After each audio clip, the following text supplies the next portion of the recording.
麦积山石窟位于甘肃省天水市麦积区，因山形似麦垛而得名。它与莫高窟、龙门石窟、云冈石窟并称为中国4大石窟。此处的石窟造像始建于16国的后秦时期，前后开凿了1600多年，历经了北魏、西魏、北周、隋、唐、五代、宋元、明清等10余个王朝，以及新中国时期的修缮和保护，最终变成了我们今天看到的样子。正因为麦积山石窟是多个朝代共同完成的，所以我们能在这里看到多个朝代的不同风格造像。也正因为此，麦积山石窟也成为了全国第1批重点文物保护单位。关于交通吃住攻略，我在前边中期佛阁视频里详细说过了，这里只略说。麦积山石窟可以自驾去，停车场是收费的，附近有酒店可以住，现在还不算贵，到了旺季价格会翻倍的。记得到官方公众号提前买票，门票是80元，观光车往返加15元，二维码要去退票栏里找。特窟是另外的价钱，各位别忘再复习一遍。我们今天的旅途要走的大致是这么一段，也就是把上期佛阁和牛儿堂走完。现在我们就从中期佛阁出发，一路往上爬，来到第4窟，也就是上期佛阁。此窟是北周时期秦州当地官员李冲信为先人造来祈福的。上期佛阁的原形制则是一个7间8柱的宫殿式洞窟，在洞窟前无法展示，我们借助远景网图来给各位展示一下什么叫7间。而原先的8个檐柱则在隋唐年间被地震给震塌了，别说柱子没了，连屋顶就只剩下了这么点儿。仔细看还能看出来，屋顶仍然是五殿顶，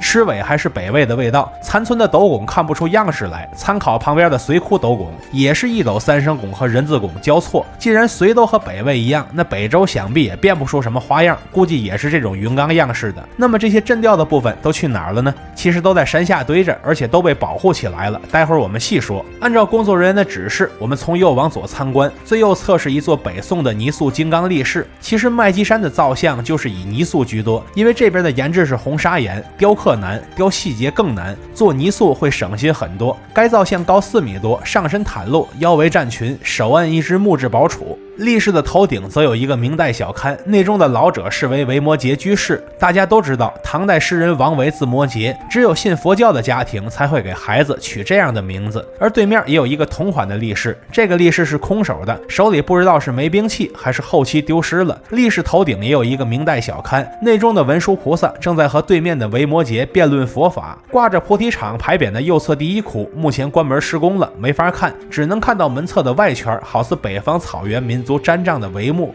此外还有熟悉的火焰纹装饰、流苏以及鳞片型装饰，这个风格想必是自北魏承袭而来。右上右下两角还有一些磨损的书法，看着好像是供养记录，但看不出是什么年代的了。挂着西来圣人牌匾的是右侧第2窟，右斜侍卫是一弟子3菩萨，左斜侍卫本该相同，但是却少了一个，让2弟子同框，感觉这一老一少很像是阿难迦摄。那么中间想来就是释迦牟尼佛了，这个位置则是千佛浮雕。右侧第3窟挂的是慧光普照牌匾，出处应该是华严经。我们不难发现，此窟主佛的斜侍卫没有弟子，只有8个菩萨，而主佛所穿的衣服则是半右袒袈裟，而佛的面貌已经是典型的中国模样了。第4窟也就是正中间窟的牌匾后一个字掉了，如果不掉则是事无等等，书写者是清朝书法家王了望，出处则是般若波罗蜜心经。再往上是麦积奇观石刻，落款是天雄贺营书，这是明朝时期河南浚县人贺营所留，因为浚县曾归属天雄节度使管辖，所以前缀叫做天雄。再往上还能看到飞天壁画，其实前面也有几处，只是刚才没注意而已。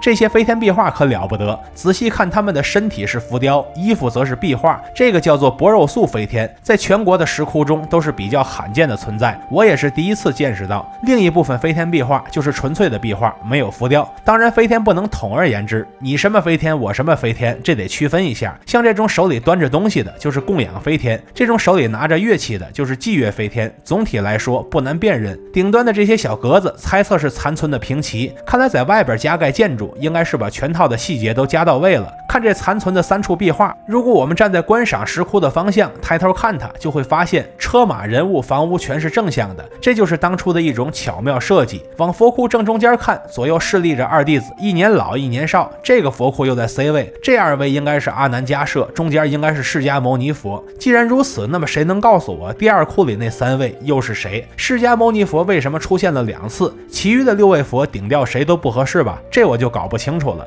第5窟也在闭门施工中，能看到的外部元素我们刚才都说过了，这里不再赘述。第6窟的斜视造像则为二弟子六菩萨，重复的不多说。我们来看窟顶是4角帐篷形，帐篷顶端角上这个小东西像是含苞待放的莲花，视为8角形莲雷，既是装饰也是稳定结构的东西。窟顶则是4角攒尖顶，梁架就直接用浮雕来表现了。整体来看，应该是按照古代佛杖来做的。第7窟也是主佛之外斜视二弟子六菩萨，和前一窟相同，故不赘述。至此，我们就逛完了上期佛额。而这尊立式旁边有个匾额，写着小有洞天。写匾额的人是明代书法家甘如。从这边穿过去，就来到了第5窟牛儿堂。此窟开凿于隋代，并于唐代初年完工。资料说龛形为仿木结构崖阁式建筑，但是景区不让飞无人机，只好找网图。虽然画质差点，但总比没有强。从这张图我们能看到熟悉的人字拱和一斗三升拱。这个前面细说过，这里不赘述。所谓的仿木结构指的大致就是这个。另外图中还能看出牛儿堂一共有3龛，现实中只有左右的小龛开了，中间的大龛没有开，那就只好凑合看两边的龛。佛视角左侧龛内是未来佛弥勒，斜视二菩萨，这是南北朝时期的寿弥勒，总体来说比较好认。而且你发现没有，这个弥勒佛是微笑的，菩萨也在露齿微笑，这个造型还是比较少见的。不过明朝以后，弥勒佛笑的就比较开了。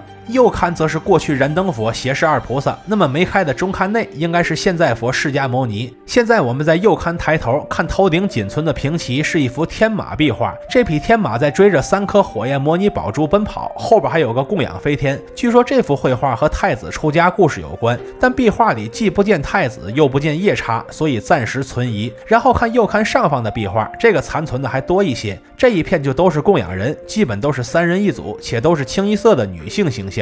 前面高大一些的是女主人，后边矮小一些的是侍女。看完壁画，我们再看龛前的额外造像。龛前原本是一对天王踏牛像，现在只剩这一个了。牛儿堂这个名字就来源于这座天王塑像。之前我不懂为什么要踏牛，然后天水朋友告诉了我很多答案。最受支持的说法是，古时天水地震多，人们认为是有牛在动，踏牛则代表平安。至此，我们就逛完了牛儿堂。此时距离出口已经不远了，路上能碰到西崖大佛，大致在导览图的这个位置。这里原本也应该是巨大的一佛二菩萨造像，但是左斜视位的菩萨像现在已经没有了，只剩下当初用来固定的木橛子。中间的大佛脚踏祥云，两侧还有一些巨大的木架子，猜测是用来加固或施工使用的。再往下走过出口，在图中能看到窟龛遗迹。什么叫窟龛遗迹呢？之前我们说了，在隋唐时期，麦积山遭遇地震，很多石窟都严重损毁，落下来的碎石就在这里形成了堆积物，这就是窟龛遗迹。这些遗迹都是有编号的，是为219到221窟。至此，我们的麦积山石窟之旅终告结束。